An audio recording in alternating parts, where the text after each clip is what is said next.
But like, if you got stuff to do, would you rather train your VA in a third of the time and have them give you feedback of what's working and what's not?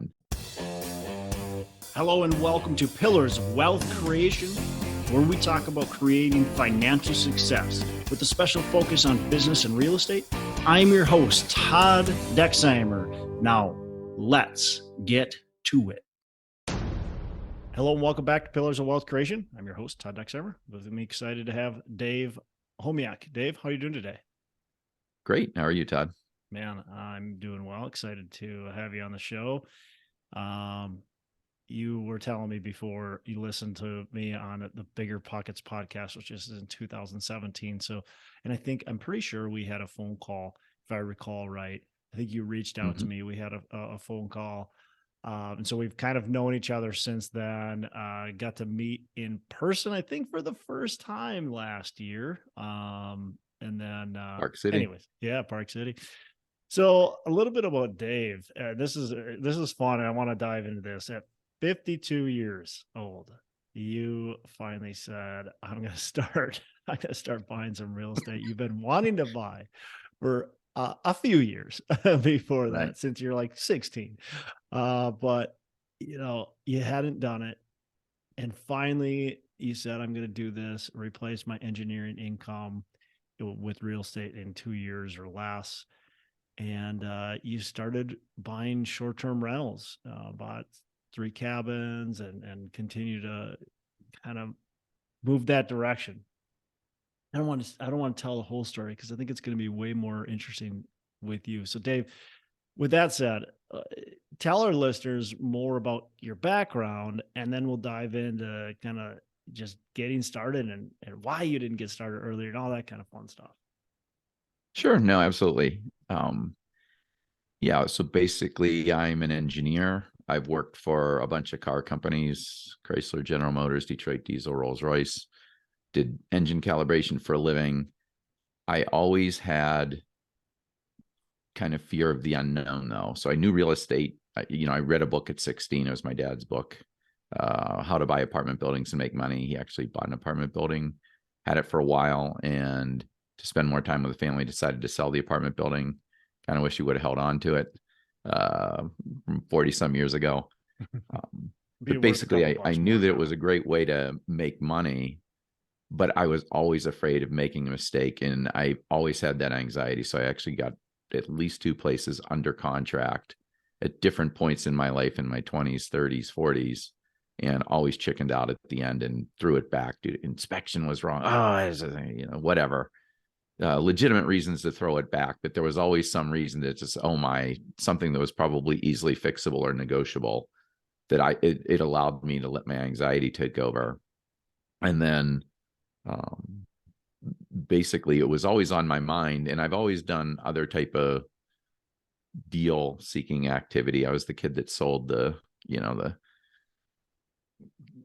whatever, popcorn door to door, seeds door to door when I was a kid, had a paper route, had that entrepreneurial spirit.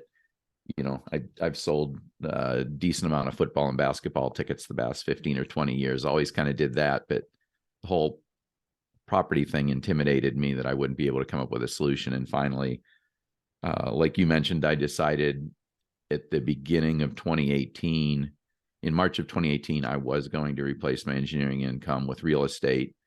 And I set the goal of doing it in 2 years or less. And what that looked like is I jumped on Bigger Pockets, and I just started to read different forums and listen to different people. Listened to a lot of Bigger Pockets podcasts. I guess in 2017, I was interested if that's when you were on Bigger Pockets. So I was still listening then. And basically, I thought my original intention was to go into multifamily. But I said, I'm not sure if I can pull this off in 2 years or less. So the 2 years was as important of a goal as replacing my engineering income. Why was 2 years an important goal? Was there a certain reason for that? I just kind of wanted out. And I mean, I didn't want to start on, multifamily, and it took 5 years. It was as important to do it in 2. I don't have a podcast yet, but my podcast, when it comes out several years from now, will be called Efficient or Lazy, with a question mark at the end, right? So I'm always like, how can I make this faster, taller, stronger, easier? Mm. I will front load a bunch of work or uh, a bunch of effort into figuring out the easiest way forward with the path. And that's when I came across short-term rentals. I didn't know that 65% cash on cash was uncommon. I just started buying them after researching on BiggerPockets where the best markets were. I came up with Scottsdale,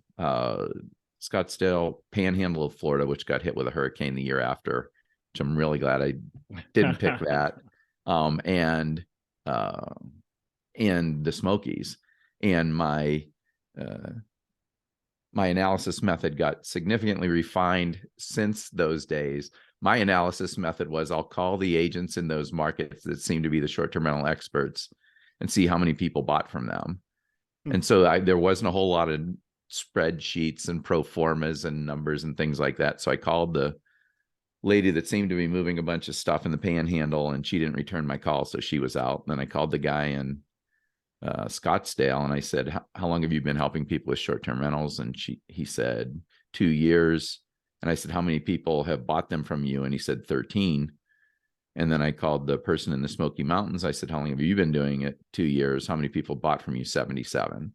So I said, well, there's at least 77 people that think that this is a really good market. Hopefully they've done the research on the other market. So it wasn't in-depth research like I currently do now with my team.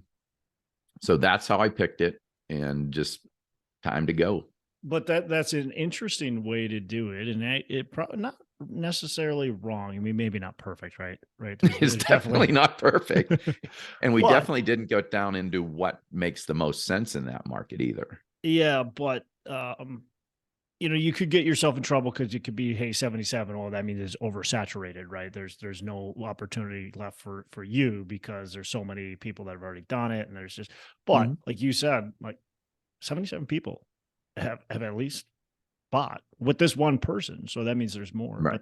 But they believe in it, and there's a reason they believe in it, because they're making money. If people are continuing to do it, that probably means it's not a bad place to go.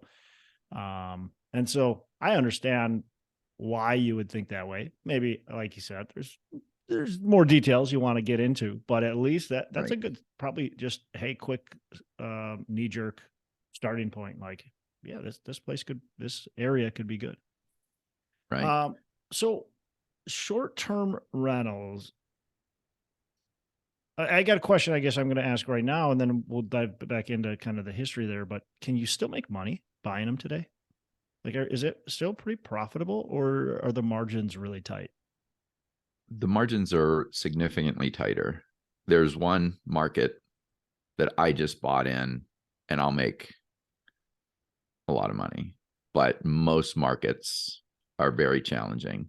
So and what you're looking for, and you'll appreciate this, is what you're looking for is a market where everybody else is screwing up and you can come in and do it properly, and you just stand out. So you'll make so much more money. So what the short-term rental gurus are talking about now isn't, go to the Smokies and buy, and here's your 50% cash on cash. It's go to wherever and then make your place super high end, and you have to stand out that way if you're willing to put in that effort. So it's way more effort. You can still make money, but there's you have to market. It isn't like you throw it on Airbnb with some cell phone pictures like I did it.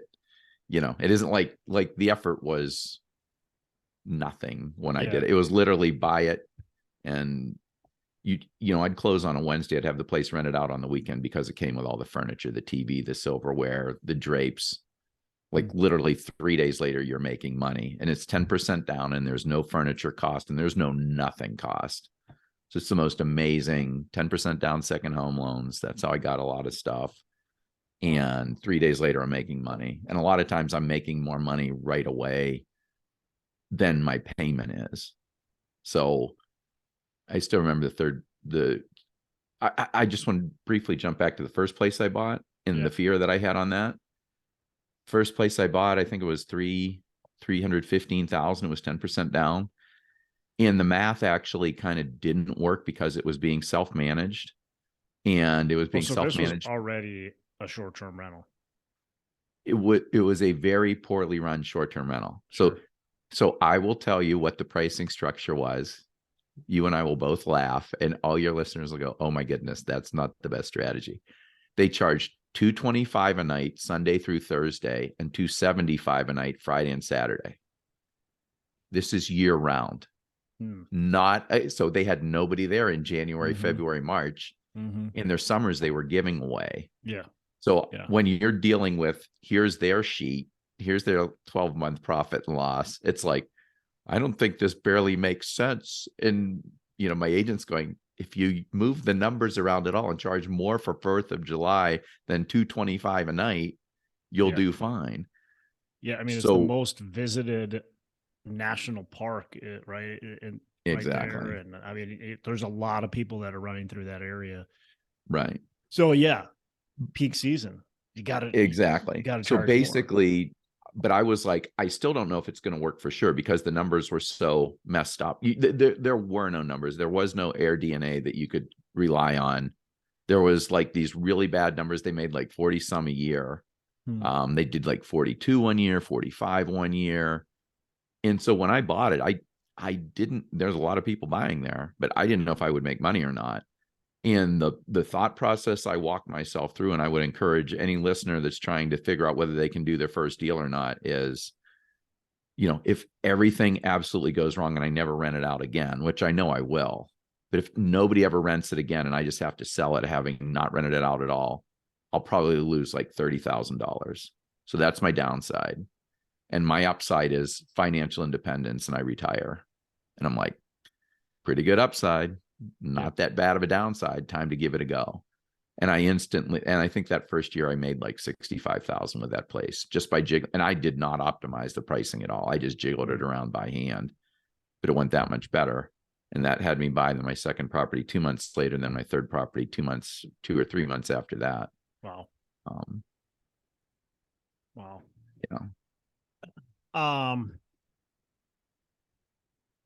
Getting over the fear. I mean, look, you read your first book, you're 16, you're ready to roll, you want to start buying rental properties, and then you didn't buy anything till you're 52. How was it just you're just so tired of the job that you said, I have to do this, I can't, or what? Like, take me through that process. Was there a light bulb? Like, what happened? No, fair question. Absolutely. So I had one of the best jobs in the world. I did engine calibration. So what that means is they give you a car that's going to come out next year. They give you a computer and you connect it to the car's computer that's running it, and you make the thing run really smooth, or you run diagnostics. I mean, I've calibrated like cruise control, some other diagnostics to make sure if parts start to go bad on the car, we flag it and set the check engine light, stuff like that. So, I mean, and they're sending you to like Death Valley for hot weather testing. They're sending you into the Rockies for high altitude testing. I mean, and they're flying, they're shipping the cars, they're flying you out. You're in these brand new cars all the time. So it's like, and it's a fun job. It's a really challenging, entertaining job. And I got really good at it, and I could do it in not 8 hours a day. But yeah, so I ended up getting inspired by a supervisor that I didn't see eye to eye with, right? And she decided that I was a suboptimal employee, and I didn't feel that way about myself. And I'm just like, okay, time to part ways. This will be the easiest way to part. I mean, I could have switched to a different company or even just switched into a different division, but just decided I was pretty sure I could do the real estate thing, and I'm really glad I did. So it's just that. And then had you been reading a lot of books throughout, or like, did you, so, you mentioned this when you were 16, you interested in it. Did the interest kind of just get put to the side because the career was going well and you enjoyed it? Or were you always wanting to buy? It was more, I read it and I said, well, I'm going to go to college. I'll buy after college. And then after college, it's like, I just want to get out of the college debt. And then I got married. And then we started to have kids. And it's like, man, there's all this stuff going on. And I completely didn't get, you need to buy stuff that you can pay somebody to fix. I like my dad, he went to that apartment he owned. Yeah. And I'm like, I don't want to be running around fixing all this stuff all the time. Yeah. That's all the guys that I was surrounded with. That's how they did it. Nobody did it where you bring in a crew and do it. That just wasn't the people I was hanging out with. And now you and I are part of an organization where nobody does it themselves. Everybody farms it out. And it's like when you surround yourself with those guys, then you learn that you can actually do it. So, I mean, I'd even heard of a bunch of people that made a bunch of money doing different things in real estate, but I just never met them. And when they surround you, it's so much easier. Yeah, that's huge. Yeah, surrounding yourself with people that are doing like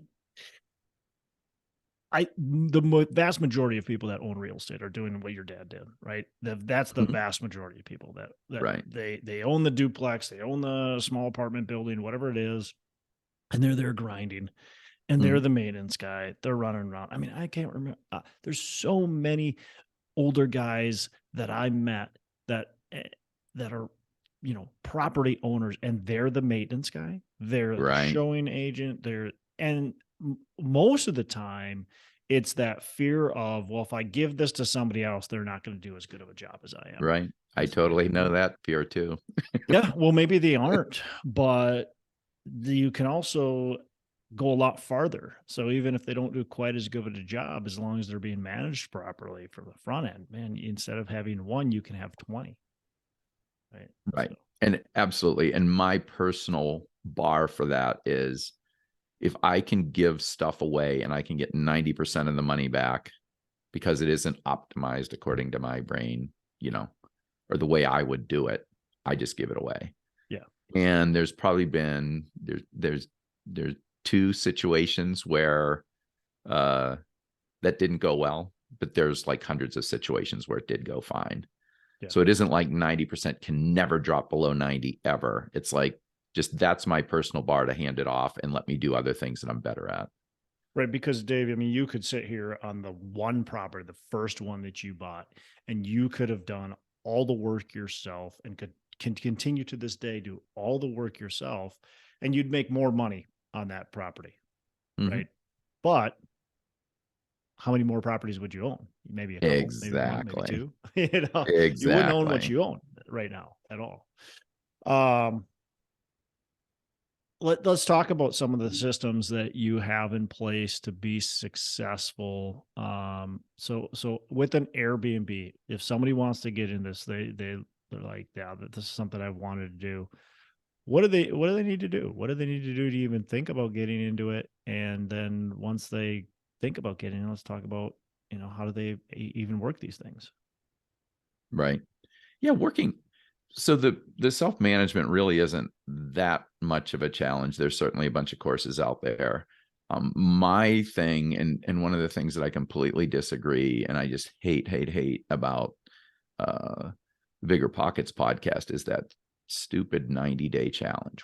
We need you to find a property in 90 days. And I'm like, you are going to get a lot of people to hate real estate because they're going to pick the wrong crap. Take your time on the analysis. Take a year, take 2 years if it's necessary. You do not want, I have several friends that are like, real estate is evil. Let me tell you about this horrible property I bought. I lost so much money on it. And I'm like, oh, so you didn't do research, or 2, and this is even bigger. If you don't want to do research, pay somebody to do research. I have people that reach out to me that say, can you help me find the best short-term rentals? And I will pay you extra for that. And I don't like doing that for the most part. So like, I don't want anybody calling me, asking me. But like, I have had people do that, and I add on a little fee, and I will get you, I will get you the best stuff. And in the Smoky Mountains, I have a team of VAs. We literally analyze every property that comes on the market in the Smoky Mountains. So when a client of mine comes to me and says, what should I buy? I'm like, what's your price range? And, basically I build out a Google sheet. My VAs put in numbers, math happens, and 5% of the properties turn green and 95% turn red. And then I go in, and on the green ones that have the best returns, I go in and double check the numbers on those. But when I hand you a property, it will, I can't tell you what percent, what percent cash on cash is going to be, because I don't control the interest rates. I don't control how you're going to manage. But I can tell you, you have mitigated like a serious amount of risk if you pick the properties that I pick for you. Yeah. And if you can pick the properties, then pick them. If you can't, do an honest assessment and don't pick garbage and waste your time. There's a mastermind that I'm in that is basically like, can this property break even? And I'm like, that's the stupidest metric I've ever heard of. Like, why are we wasting our time on it? And I quit going after I paid my money. I'm like, I am not interested in breaking even. I want the best of the best in the best markets. And I'll pay. And if the other really messed up thing is, well, I visit, Tallahassee quite a bit. I want an Airbnb in Tallahassee so that when I go there, I can stay for free. And I'm like, I want an Airbnb where I can make stupid money and I can pay cash any place else I want to go. It's the same amount of work to manage Tallahassee as the one that throws off crazy money. Yeah, that's a really good point. And I've thought of that a lot. Like, I would like to, it'd be fun to own an Airbnb in the mountains or in wherever, because I want to go there. Right. But you make a really good point. Well, why don't you just buy the Airbnb, or not Airbnb, short-term rental? Why don't you buy the short-term rental in a place that you can make a ton of money, Exactly. and then go where you want to go, vacation where you want to go, and just pay cash for it? Because you're probably making more money. Think about it. If you're making whatever, if you're renting that thing for $500 that night and you're paying $350 where you want a vacation, hello, like, you're making more money. What are you doing? Right. And if you are paying five or charging $500 a night, and then you go and you stay there for free, you just lost out on the money. So you're still a lot. You're not staying there for free. You're staying there for, you're getting charged for it still. So yeah. And bottom line is, if you can buy in the Smokies for cheap, or any mountain range for cheap, and you can make money, then buy. I'm not opposed to buying in the market where you want to visit. Yeah. I'm vastly opposed to making sure that isn't optimized. And if you can optimize someplace else, why go to that place and make, you for the same amount of money, you can net 20,000 in that market and you can net 50,000 in another market.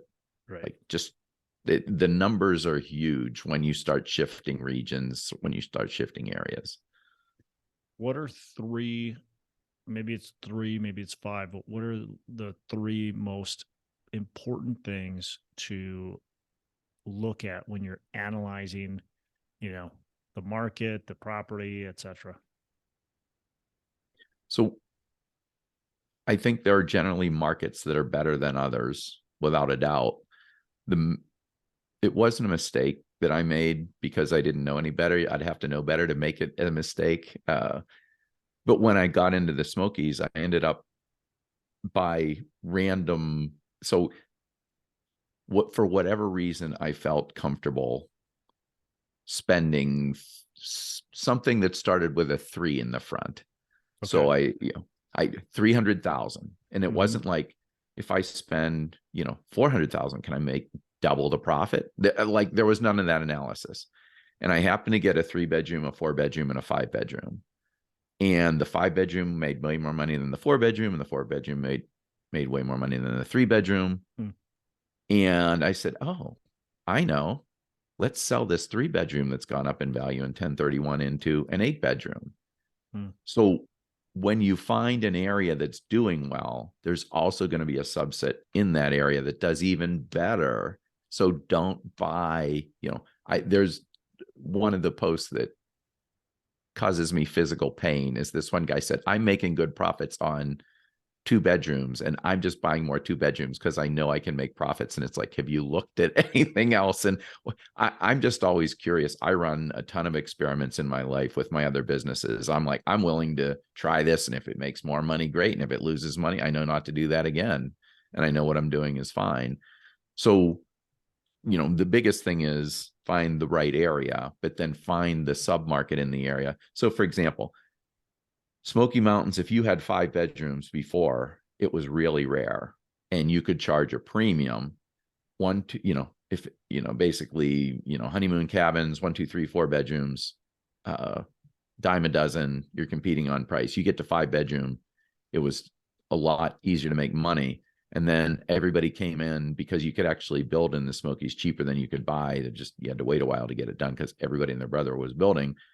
And then everybody built out 5 bedrooms because that was a sweet point. So right now in the Smokies, 6-bedroom, you need to be buying 6-bedroom or up if you're going to go to the Smokies, if you want to deploy money. Interesting.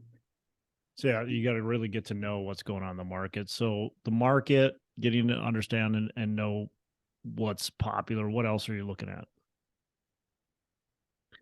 The other several things I'm looking at is if a place is a vacation market, it's going to come with all the furniture. So you buy something in the Panhandle, you buy something in the Smokies, you're actually signing 2 contracts. You're signing a purchase agreement, and you're also signing a bill of sale to buy the entire contents of the cabin for $1. Guess what? If the cabin looks really good, you just got a great deal for $1. If it's all garbage and it'll still rent out, right?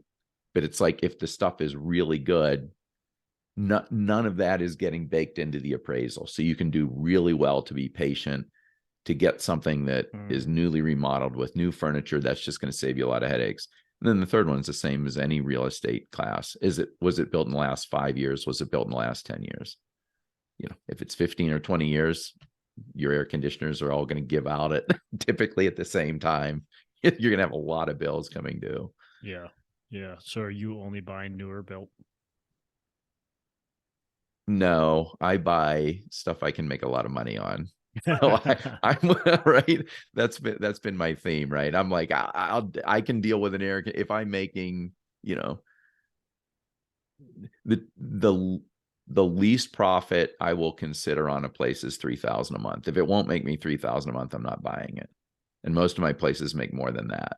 So I'm like, if an air conditioner goes out, I'll have it paid for in 3 months. I don't really have I kind of have some money in the bank, but I mean, there isn't any CapEx fund or anything like that. Like, the apartment people have. It's just like, I'll just pay for it with profits.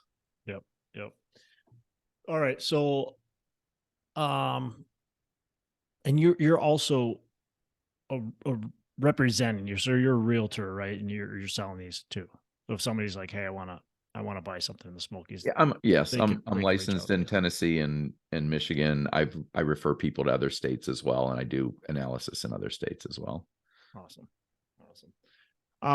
Talk about the VA company that you got.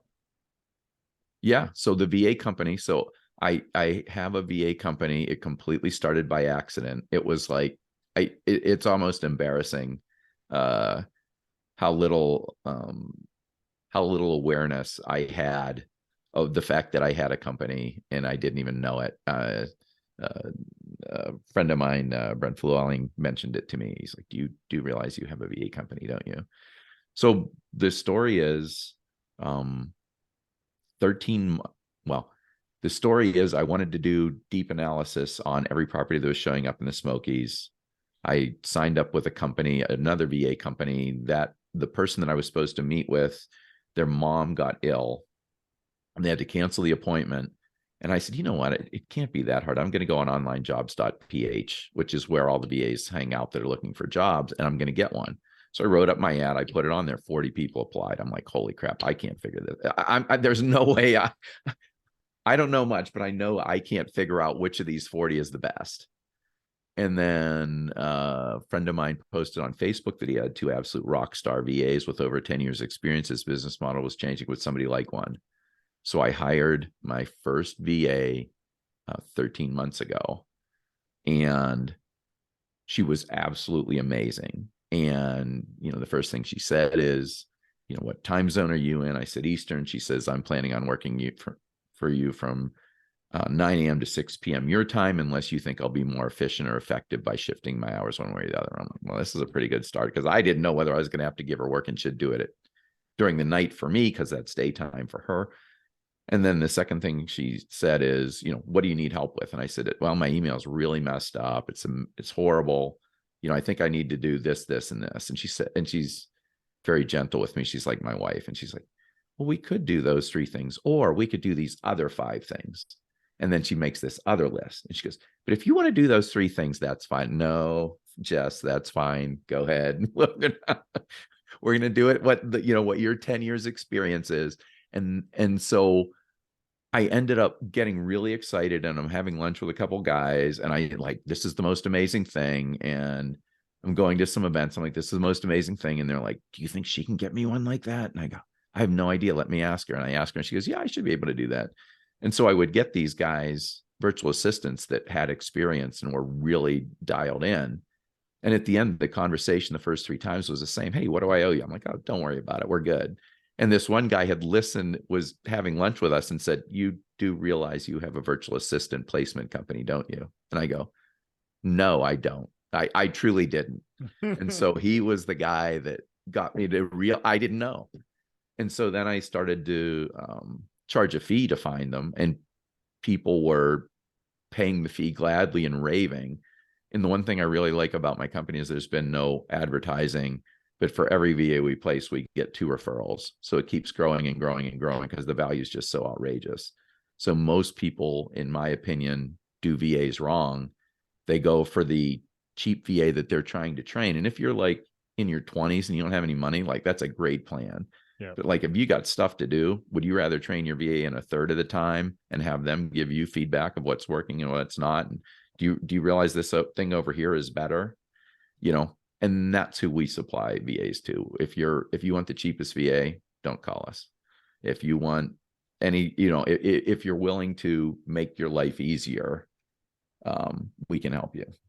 So with a cheap VA, you can get those for, $5 an hour. Exactly. Less, Or 55 an hour. Absolutely. Yeah. You can get them. Right.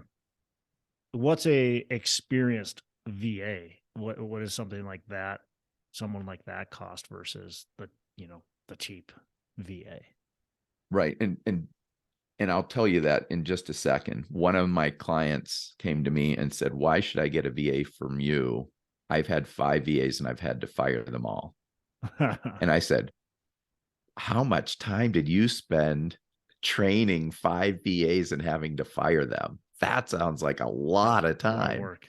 Right. So that's what it's just like, oh my goodness. And a lot of people, like the people that are doing the maintenance on their properties, they value their time at 0, and they don't realize that their time is much more valuable analyzing deals and buying bigger stuff, and then getting other people that's all they can do to do it. So bottom line is that our company, the prices range between $11 and $15 an hour, and no finder's fee. 11, you're getting an executive assistant. Like 12, well, probably like 12, you're getting social media manager that can do search engine optimizations. 12 or 13, and also at that same price point, you're getting a bookkeeper with 5 years experience in QuickBooks minimum. So any VA that we talk to has at least 5 years experience. And then for 15 an hour, and this is what I recommend to most of the entrepreneurs, you're getting somebody that's managed a team of people in the past and has 5 years experience. So for example, Todd, right now I employ 7 VAs personally. Well, some are my VA company, but there's 2 VAs that I talk to for the most part. I have the head of my cold calling team, and I have the head of my executive assistant and the person that runs my VA team. And she trains the other VAs. And quite honestly, if anybody has any VAs and they're not interested and they just want to see what a rock star is, like, just go to the website, go to the rockstarvas.com, just click the button, and you can even say, I don't want to hire somebody, I just want to talk to a rock star. You'll talk to my rock star and you'll see how your person compares, and most people switch. But one of the super fascinating conversations, it was a text that was going on as the company was growing fairly rapidly, and Jess texts me, I'm in a meeting. Jessica's my rock star that kind of is the head of the company, and she texts me, I'm able to keep up with the client interviews, but I'm getting overwhelmed with the interviewing the VAs, and we already know 40 people are applying for a typical job that we post. And I say, what do you need? And she said, we need to hire a person to interview VAs only. And I say, okay, do you have somebody in mind? And she says, yes. And I said, what's her name? And she tells me. I said, what are we paying them an hour? And she tells me. And I said, how many hours a day are they working? And she said 6 to begin with, but she'll go full time in a little bit. And I go, done. So 3 minutes later, I have a VA hired. And what's the quality? It doesn't matter. Jess knows that she can get this person to do what needs to be done. That's the type of people that, I think people think of VAs as more like menial tasks, not like rock stars. One of the people we have she was an RN and she can make more money working for us. She does VA screening for us. And she makes more money with us than she does as an RN. So these are really intelligent, dedicated, attention to detail people. But those aren't the people you get for the $4.50 or $5 an hour. Right. Right. But certainly they're going to cost you more, but you go back to the story with the guy that hired and fired 5 VAs. Right. And yeah, they're going to cost you more per hour, but are they going to really cost you more in the end? And how much brain damage are they going to save you? I mean, that's what you're trying to do. You're trying to save your time, your brain damage, trying to grow and expand your company. And if that's what you're looking to truly do, then hire the right person. It's always about hiring the right person for the job, not the cheapest person for the job. You can go out, you can find cheap people all over the place that just have no experience and don't care and, whatever. But is that really what you want in your company? Is that the culture you want to build in your company? Exactly. I want to build a really solid culture with people that really care about what they're doing and are willing to put in the time and effort, have some experience, give us some ideas, can grow our business. Like that's what you're looking for. So I agree. Paying the $12 to $15 an hour, man, if that means you're getting way higher quality, way more experience, that is completely worth it. Firing people sucks. Hiring people sucks. Oh, totally. Like I want to hire once and have them for a long time. Right. Yeah. The other objection that I address with some clients is, but I don't think I have work, and we have them full time and half time, the VAs, and then we actually have social media people and bookkeeping that you can pay for by the hour. But a lot of time on the full time and half time for the executive assistant, they'll say, I don't have enough work for the person.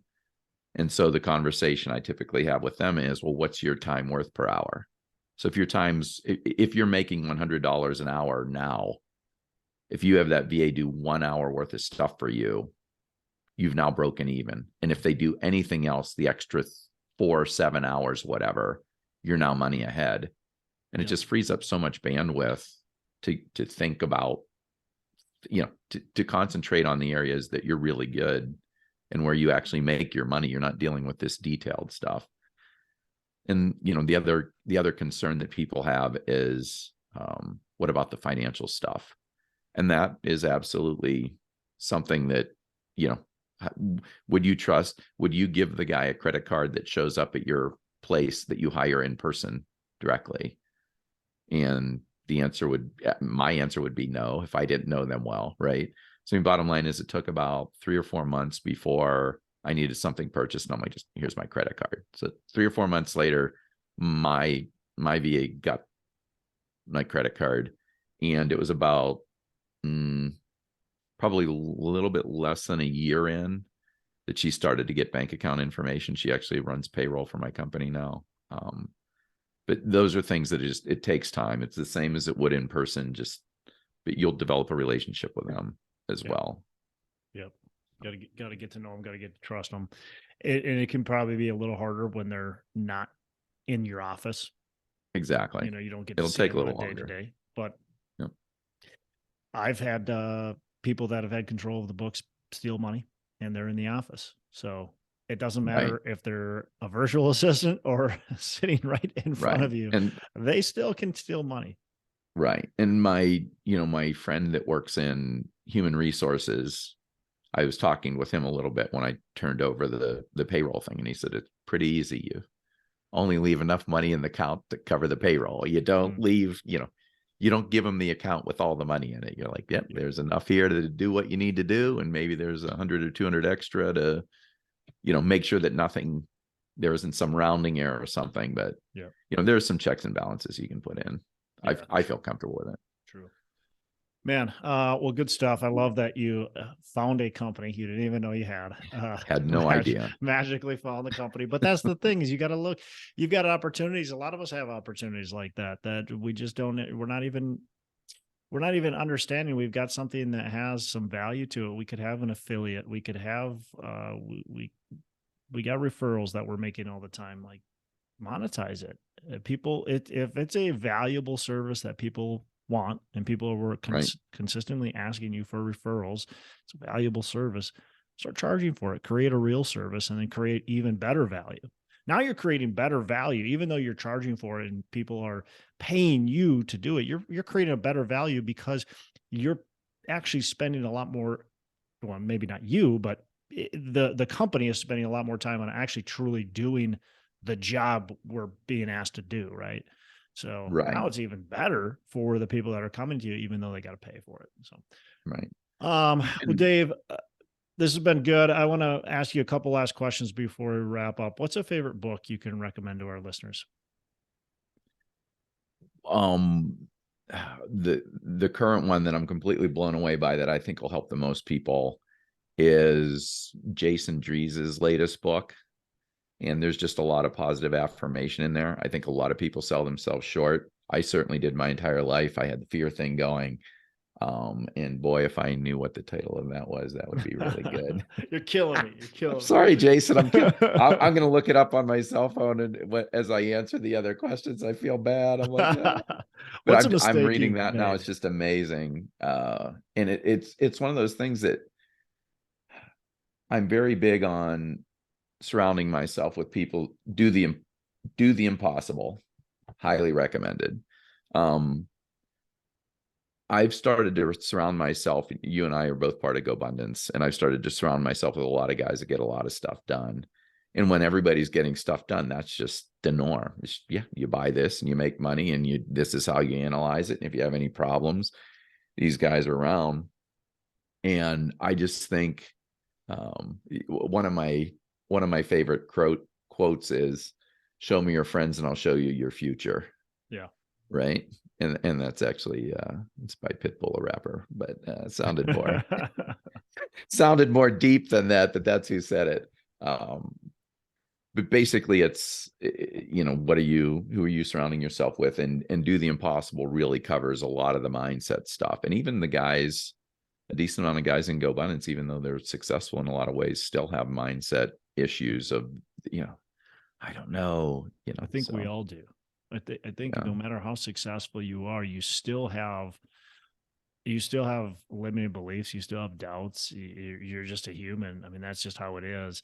You got to get over it. And I think there's some people that are better at working through those limited beliefs than others. And there's people that are constantly working on themselves, and so they can get through that. But I don't think there's ever a time where you're probably going to get rid of all those limited beliefs. One of the things that I heard recently, that like when people say stuff that like I think I would never hear ever in my life, and this guy I know said, I'm planning on giving $250 million to charity in my lifetime. And that's beautiful. Like it would have never occurred to me to think that I could even earn 250 million to give away 250 million. This guy's like, yeah, that's my goal. And I'm like, and he's not like, I know him, he's a great guy, but he's not like a special guy. He's special in that he figures stuff out and sets big, crazy goals. That's awesome. But I mean, it's wonderful to surround yourself with people like that. And it just makes you rethink, maybe I'm not even started, Yeah. You and I are both just getting started, right? Yeah, maybe 100%. There's always a different level you can play at. Still have the life you want, but do things for others. Giving away $250,000 or $250 million. I mean, that's an amazing goal. That's an amazing thing to do. Yeah. What's a mistake that you've made, and how have you learned from it? Mistake that I've made is I've been way too cheap, where it's like I know I'll watch 87 YouTube videos to figure out how to do this when I could have, taken a course, paid a guy. And it's like, and one of my favorite courses that I bought, I actually didn't take the course, but the disclaimers on the course were just ridiculous. And it's absolutely all this information is out there. You will most likely not take and finish this course. It was like the worst advertising ever.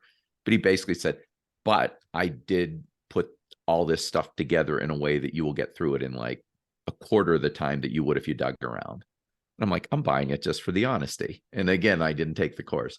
But I just like, once you set your mind to something, then okay, time to go. Do you want to screw around with 87 YouTube videos and well, now it's outdated and whatever? Or do you want the course? And do you want to surround yourself with the guys that are running the course and show up at their events? I'm like, I can't even imagine where my life would be like had I bothered to show up at an event 15 years ago and surround myself with those guys, right?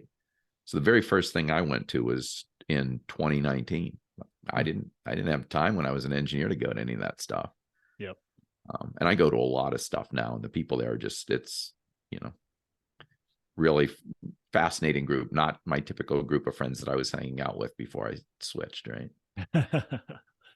Yeah, you find that you get into some of those rooms. Well, it's the energy too, man. You get into a room with 100 people, 200 people, even 20 people, whatever. But Right. you get in that room with these people that have that energy. It's just contagious, and it makes you so much.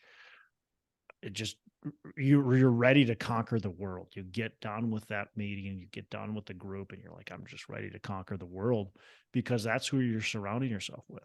It just feels so much different. So, all right, last question before we wrap up. What are your 3 pillars of wealth creation? I think the first would be health. I've set a goal that I'm going to live to be 104. And I only set that within the last couple of months because I didn't even know that was a thing that you could set. Somebody told me you can set that. And I said, I'm going to set it. And then I said, well, I don't want this body to take me for the next 45, 50 years, right? So it's time to lose some weight, time to work out more, time to do whatever. So you got to be healthy to have anything happen in your life. And then I would say the second is surrounding yourself with people that can help you where your weakness is. I partner with a ton of guys. If you're an expert in, I partnered with a cold calling guy. He runs the tech stack. We get a lot of stuff done. I provide the VAs. We get a lot of stuff done. But I don't know, people are like, what tech stack do you use? I'm like, I have no idea. So, I'm big on, I'd much rather make $10 with a bunch of guys than I need to make 100, but it all has to be me and I have to know it all. I just think that's really, it really costs you a lot of money if you got to be the guy that makes the 100, because you're missing out on so many opportunities. Yep. And then I would say the third is just make sure that you invest in the best stuff. Like I quit talking about the Smokies like late last spring, early summer when the interest rates went up. It didn't make sense. So it's like, I'm not sending anybody into the Smokies. So if you came to me and you said, I want to buy there, I'd be like, okay. But if you said, Dave, should I buy there? I'd be like, I personally don't, the margins are too tight. I can find you the best stuff. I can still find you the best stuff today, but it doesn't make sense. So I would say bounce your ideas off other people, and bounce your ideas off other people that have a clue. Like if you're going to, don't tell 20 engineers, I'm going to buy some cabins in the Smokies. They'll all tell you, are you crazy? Bounce it off guys that know real estate. And then, okay, no, this is a fair assessment. So how do you make sure that what you're doing, you're getting a fair assessment on, so that going forward, you're not the guy that says real estate sucks. I hate it. I lost 20 grand. I'll never do it again. There's plenty of guys doing it right. Hang out with those guys, pay for their time if necessary. Make sure your deal's going to work. Valid. That's how you make well. Yeah, good point with the, like you can go ahead and ask your friends, your family, people you work with, what do you think about this? Or this is what I'm doing. And probably most of them are going to tell you you're stupid. Some are going to tell you, great, hey, that sounds awesome, when it is a terrible idea. If you Right. bounce it off of those people who have no freaking clue whether it's a good idea or a bad idea, they just heard it somewhere too, Mhm. you're going to get some random answer that you just don't even know what to do with, right? It just doesn't mean anything. Oh, man, I thought my 5 friends said this was a great idea. Right. I can't believe I'm losing money on this. Well, yeah, because your 5 friends, are engineers and they have no clue what they're talking about. They're good at engineering, but they don't know this real estate thing. So yeah, surround yourself with some people that are good and knowledgeable and know what they're doing. I think that's awesome. Right. My flight attendant friend wanted to buy a condo in Maui and do a short-term rental, and she calls me and says, "Should I buy it?" And I said, "Yeah." I asked her what the numbers were, and she goes, "I've called so many people and everybody said no." And I said, "What experience do they have?" Right. Yeah. And she's killing it. And the appreciation she's had is amazing. So, Ray, you Awesome. don't ask the people that have no clue and that you shouldn't respect their opinion. They're good at is this girl good for you or something, but not good at like real estate analysis. Right. Right. So, Right. Love it. Well, Dave, really appreciate the time. How can our listeners get in touch with you? the easiest way to get in touch with me quickly is I'm on Facebook, Dave Homyak. My daughter's poking her head around me. If you message me on there, I'll see it. That's the easiest way. Okay. I have a website, davehomyak.com, if you want to see the different businesses I'm involved in and a little bio information. If you're interested in exploring what a rockstar VA might look like and can interact with, Jess during the client screening call, that's therockstarvas.com. That's easiest way, and then we can go from there if we need to go more in depth with a Zoom call or a phone call, what have you. Love it. Again, Dave, really appreciate it. I've enjoyed talking about the short-term rentals. It's starting when you're 52. Most people, think that's too late to start. Right. Clearly not too late to start. I get a lot of people that are like, "Oh, man, I'm just too old," and they're like 36, 38 years old. I'm like, "What are you talking about?" Like, I don't know. Oh my gosh. But Yeah. it's serious. I think a lot of people think they're too old, too young, whatever it might be. They have these limiting beliefs, but it's awesome talking to somebody that started, when they were 52 years old, where a lot of people are thinking about, oh, when am I going to retire? Right. And you're going, Right. what's my next chapter? Right. I gotta do this. And, but yeah, it's been great, man. I really appreciate it. Yeah. And, you Really have a glad you had me fantastic. on. I'm glad you helped inspire me in 2017 when I listened to you on Bigger Pockets. That was amazing. I love it. Love it. I'm glad I could do that. You go on to so many podcasts and you talk at conferences and all this kind of stuff. You're just hoping that some people are listening. And Yeah, you're I like, absolutely listen to you. That's one of the ones that's very vivid in my mind. if one person listens and you can somehow affect one person, then it's all worth it, right? That's what Yeah. it's all about. So really cool, and appreciate you coming on here. I know you're going to motivate some people as well.